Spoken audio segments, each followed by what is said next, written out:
पाठशाला में अब अगली क्लास। भारत, पाकिस्तान, चीन, 3 देश लेकिन दर्द एक। बाढ़ बारिश के कहर की गजब तस्वीरें आ गई हैं। अब उसका चैप्टर खोलने जा रहा हूं कि भारत, पाकिस्तान, चीन में बाढ़ कैसे तबाही मचा रहा है।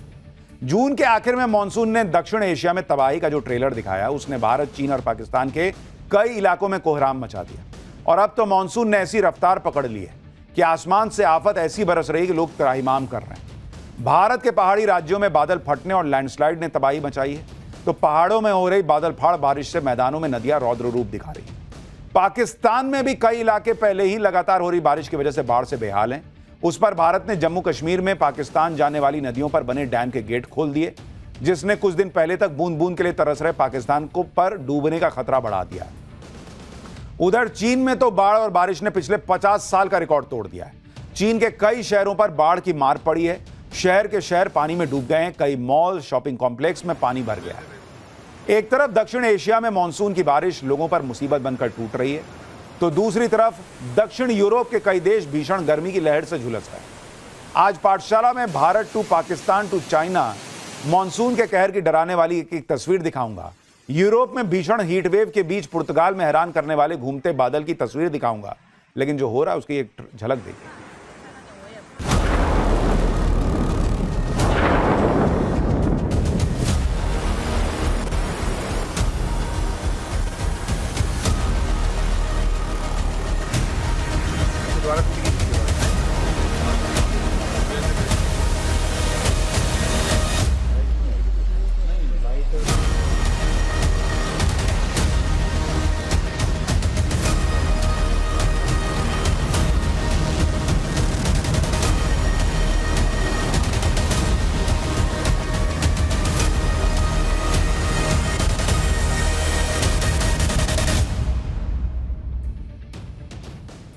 भारत में मानसून की बेकाबू रफ्तार की सबसे ज्यादा मार हिमाचल प्रदेश पर पड़ी है।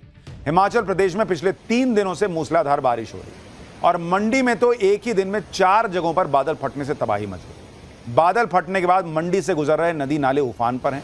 मंडी के कुकलाह इलाके में बादल फटने से नदी में अचानक इतना तेज सैलाब आया कि नदी पर बना पुल टूट गया। बादल फटने के बाद मंडी की सड़कों पर भी सैलाब आ गया। सड़कें उफनते हुए नालों में तब्दील हो गई। मंडी में हर तरफ पानी ही पानी नजर आ रहा है। कई घरों में पानी के झरने बहते नजर आए। ये देखिए ना, घर में कैसे झरना बह रहा है। मंडी में हो रही मूसलाधार बारिश की वजह से मनाली मंडी 4 लेन हाईवे पर बनी टनल के एंट्री पॉइंट पर लैंडस्लाइड हो गई। ये देखिए, वहां पर काम कर रही जेसीबी ऊपर से गिर रहे मलबे की चपेट में आ गई। जरा एक बार तस्वीर दिखाई। हिमाचल प्रदेश ही नहीं, लगातार बारिश की वजह से उत्तराखंड में भी पहाड़ कमजोर होकर दरकने लगे हैं। उत्तराखंड के पौड़ी से लैंडस्लाइड की डराने वाली तस्वीर आई। वहां पहाड़ से गिरे पत्थर और मलबे की वजह से हाईवे बंद हो गया। पहाड़ से इतना मलबा अचानक गिरा मानो पूरा पहाड़ टूटकर सड़क पर आ गया। उत्तराखंड में लैंडस्लाइड की वजह से कई सड़कें बंद हो चुकी हैं और रेस्क्यू टीम जान जोखिम में डालकर सड़कें खोलने में जुटी है। ये तस्वीरें उत्तराखंड के चमोली की हैं, जहां लैंडस्लाइड के बाद भी पहाड़ से लगातार पत्थर गिर रहे हैं। सड़क खोलने के काम में लगी एक जेसीबी पहाड़ों से आ रहे पत्थरों की चपेट में आने से बाल बाल बची। अब दिखाता हूं पहाड़ों में लगातार हो रही बारिश कैसे लोगों पर आफत बनकर टूटने लगी है। यह तस्वीर हिमाचल प्रदेश की राजधानी शिमला की है, जहां बारिश की वजह से एक 5 मंजिला मकान भरभरा कर गिर गया। बताया जा रहा है कि मकान के पास 4 लेन की सड़क के लिए कटिंग की गई थी। ये देखिए कैसे घर गिर गया। वहां से मिट्टी अचानक धंस गई, जिस वजह से आज सुबह ये इमारत ताश के पत्तों की तरफ गिर गई और आसपास के मकानों पर भी गिरने का खतरा मंडरा रहा है। इसके अलावा तस्वीर उत्तराखंड के बागेश्वर जिले की दिखाता हूं, जहां लगातार हो रही बारिश की वजह से लैंडस्लाइड हुआ है और मकान का एक हिस्सा टूट कर गिर गया। मकान को पहले ही हालांकि खाली करवा लिया गया। उत्तराखंड और नेपाल के पहाड़ों में हो रही बारिश की वजह से मैदानों में भी नदियां रौद्र रूप ले चुकी हैं। अब यूपी के लखीमपुर खीरी की तस्वीर देखिए, जहां शारदा नदी में ऐसा उफान आया कि नदी किनारे बना मकान चंद सेकंड में पानी में समा गया। शारदा नदी जिस तेजी से कटान कर रही है, उससे नदी किनारे बने दूसरे मकानों पर भी टूटने का खतरा मंडरा रहा है। यह तो भारत का हाल दिखाया। पाकिस्तान में भी बाढ़ की वजह से हाहाकार मचा हुआ है। भारत में डैम का पानी छोड़े जाने के बाद पाकिस्तान में भी चिनाब नदी में जबरदस्त उफान है। चिनाब नदी का लगातार बढ़ता जलस्तर पाकिस्तान के लोगों का ब्लड प्रेशर बढ़ाने लगा है। सुनिए, पाकिस्तान में बारिश और बाढ़ की सबसे ज्यादा मार खैबर पख्तूनख्वा प्रांत पर पड़ी है, जहां एक ही परिवार के 17 लोग स्वात नदी में अचानक आई बाढ़ में बह गए। देखिए कैसे पूरा परिवार फंस गया। पिकनिक मनाने पहुंचा ये परिवार तस्वीर लेने के लिए नदी के बीच मौजूद एक टीले पर पहुंचा, लेकिन तभी नदी का जलस्तर अचानक बढ़ गया और पूरा परिवार करीब 2 घंटे तक मदद का इंतजार करता रहा, लेकिन कोई मदद के लिए नहीं आया। इस दौरान नदी का जलस्तर लगातार बढ़ता रहा और आखिरकार पूरा परिवार नदी के तेज बहाव में बह गया। ये पाकिस्तान की तस्वीर। पाकिस्तान से आई एक और डराने वाली तस्वीर देखिए। सूख चुकी नदी में अचानक फ्लैश फ्लड आता देख अफरा तफरी मच गई। लोग जान बचाकर भागते नजर आए और देखते ही देखते वहां उफनती नदी बहती दिखने लगी। खैबर पख्तूनख्वा प्रांत के एबटाबाद का हाल देख लीजिए। अस्पताल में बाढ़ का पानी घुस गया। वहां पर मरीजों को लेकर उनके तीमारदार इधर से उधर भागते नजर आ रहे हैं। सबका सपना होता है कि एक छोटा सा प्यारा सा अपना घर बना। कुछ लोग ऐसे भी होते हैं जिनके सपनों का घर जो है वो बनता है तो दुनिया देखती रह जाती है। ऐसे ही कुछ घरों के बारे में आज आपको बताने जा रहा हूं। उन घरों की तस्वीर दिखाऊंगा तो आप हैरान रह जाएं। भारत में ऐसे ऐसे घर लोगों ने बनाए हैं कि उससे नजर ही नहीं हटती। किसी ने अपने सपनों के घर में सोने की सजावट की है, किसी ने हूबहू ताजमहल जैसा घर ही बना दिया, जिसे देखकर लोग कंफ्यूज हो जाएंगे असली ताजमहल है क्या। ये देखिए ताजमहल जैसा घर, इसके बारे में अभी बताऊंगा। एक आदमी ने अपने घर को इस तरह से बनाया है कि वो घर वायरल हो गया।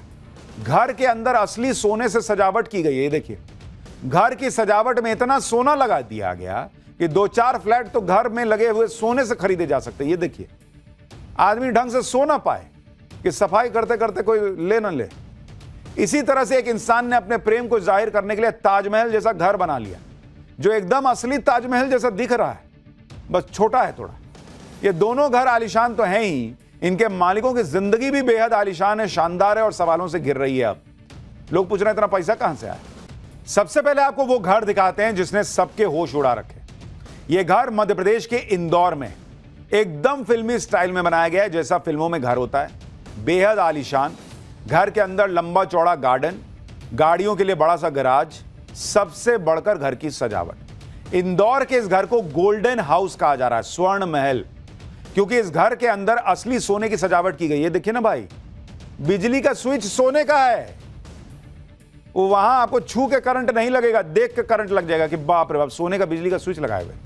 घर के मालिक ने अपने सपनों से सुंदर इस घर को बनाने में पानी की तरह पैसा खर्चा कर दिया। घर की डिटेलिंग के बारे में आपको बताऊंगा तो आपका मुंह खुला का खुला रह जाएगा। पूरे घर में असली सोने से सजावट की गई।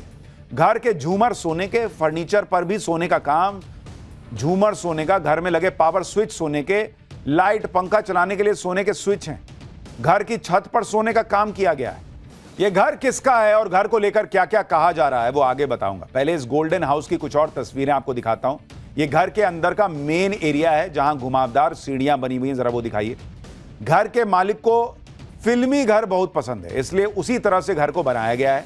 ये देखिए आलीशान घर बनाया गया है। घर में जगह जगह सोने की मूर्तियों से सजावट की गई है, मूर्ति सोने की है। अब आपको बताता हूं कि इंदौर का ये सोने का महल है किसका। इंदौर का ये गोल्डन हाउस अनूप अग्रवाल का है। अनूप अग्रवाल ठेकेदार हैं। हाईवे इंफ्रास्ट्रक्चर प्राइवेट लिमिटेड नाम की कंपनी है इनकी। सरकारी कॉन्ट्रैक्ट लेकर काम करते हैं और अब तक कई प्रोजेक्ट बना चुके हैं। फिल्मों जैसा घर बनाने की इनकी इच्छा थी, इन्होंने पैसा झोंक दिया।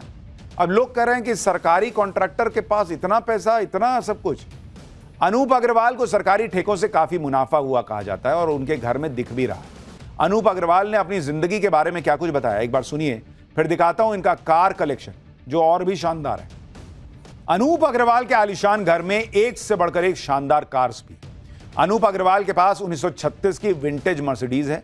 इसके अलावा BMW, ऑडी, वॉल्वो जैसी महंगी गाड़ियां हैं। अनूप अग्रवाल का कहना है कि कोई भी नई कार लॉन्च होती है तो उसको खरीद ही लेते हैं। ठेकेदार साहब के इस घर में कई बेडरूम हैं, जिसके बारे में वो बड़े गर्व से बताते हैं। इस गोल्डन हाउस में कुल 10 बेडरूम हैं जो बेहद शानदार हैं और ठेकेदार साहब खुद जिस बेडरूम में रहते हैं वो तो अद्भुत है। बेडरूम के अंदर की सजावट तो खूबसूरत है ही, सबसे खास बेडरूम की बालकनी है जो एक लंबे से गलियारे के रूप में, और इस बालकनी से पूरा घर दिखाई देता है। घर के एंट्री पॉइंट पर ही गौशाला भी बनी हुई है जो इस बालकनी से दिखाई देती है। यानी गौशाला से लेकर लग्जरी और सोने की सजावट तक इस घर में सब कुछ हैरान कर देने वाला है। सोशल मीडिया पर इंदौर के ठेकेदार अनूप अग्रवाल के घर की बड़ी चर्चा हो रही है। लोग इतना आलीशान और सोने की सजावट वाला घर देखकर हैरान हैं। लोग सोशल मीडिया पर कैसे कैसे कमेंट कर रहे हैं वो भी सुनिए। एक शख्स ने कमेंट किया कि जब स्विच बदलना होगा तो बिजली वाला आएगा या ज्वेलर को बुलाना पड़ेगा। एक यूजर ने लिखा कि सर आपके घर में साफ सफाई की नौकरी मिलेगी क्या। एक ने लिखा कि अमीर भी हैं और संस्कारी भी हैं। किसी ने लिखा कि अरे भाई ईडी को ये घर अभी तक नहीं दिखा क्या। यानी अलग अलग तरह की बातें इस घर को लेकर की जा रही हैं, लेकिन ये इकलौता घर नहीं है जिसकी चर्चा हो रही है। अपने सपनों का घर बनवाने की बात हो और इसे बनवाने का पैसा जेब में हो तो फिर ऐसे ऐसे गजब के लोग पड़े हैं जो फिर पैसा नहीं देखते। जैसे मध्य प्रदेश में ही एक आदमी ने अपनी पत्नी के लिए ताजमहल जैसा घर ही बना दिया, जो दिखने में एकदम असली ताजमहल जैसा दिख रहा है। इस घर की चर्चा भारत ही नहीं बल्कि विदेश में भी हो रही है। देख ताजमहल और इसको दोनों को एक साथ देखिए। अब दोनों में बाहर से शायद ही कोई अंतर दिखाई दे, दोनों हूबहू एक जैसे दिखाई दे रहे हैं। ताजमहल की तरह इस घर में 4 मीनारें हैं, ताजमहल की तरह छत पर एक बड़ा सा गुंबद है, ताजमहल के जो डायमेंशंस हैं वही डायमेंशन इस घर में भी रखे गए हैं।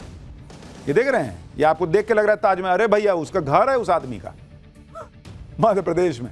ये घर बाहर से जितना सुंदर है अंदर से और खूबसूरत। अगर इसके मालिक इसका टिकट लगा दें तो देखने के लिए लाइन लग जाए। घर के अंदर सफेद पत्थरों से नक्काशी की गई है, सीढ़ियों पर ऐसी कलाकारी की गई है कि आप हैरान रह जाएंगे। अब इस घर के मालिक के बारे में भी आपको बताता हूं। इस घर को आनंद प्रकाश चौकसे ने अपनी पत्नी के लिए बनवाया है। इस आलीशान घर में वो अपनी पत्नी मंजूषा और बच्चों के साथ रहते हैं। ताजमहल जैसा घर बनाने में 3 साल का समय लगा। इस घर के अंदर 4 बेडरूम, हॉल और किचन है। नक्काशी का काम आगरा के कारीगरों ने किया। सूरत और कोलकाता से भी कारीगर बुलाए गए। घर को बनाने में करीब 20 करोड़ रुपए खर्च हुए। घर को एनवायरमेंट फ्रेंडली बनाया गया है। सर्दी गर्मी बारिश में घर के अंदर एक जैसा तापमान बना रहता है। आनंद प्रकाश चौक से आनंद एजुकेशनल टेक्निकल वोकेशनल सोसाइटी के फाउंडर हैं। वो कई स्कूल चलाते हैं। ऑल इज वेल नाम से मल्टी स्पेशलिटी अस्पताल के फाउंडर भी हैं, लेकिन उनकी चर्चा ताजमहल जैसे घर की वजह से ज्यादा हो रही है। घर के बारे में बड़े गर्व से वो बताते भी हैं। यानी ये घर और ताजमहल दोनों एक जैसे दिख रहे हैं, लेकिन जिन्होंने ये घर बनवाया है उनमें और उस ताजमहल को बनवाने वाले में फर्क है। इन्होंने अपनी पत्नी जीती जीत पत्नी के लिए जो है वो घर बनवा दिया, उसके जैसा बाद में नहीं बनवाया। और ना ही इनके बेटे ने इनको कैद में रखा है जैसे उसको रखा गया था। मुगल नहीं है ना, संस्कारी हैं थोड़े।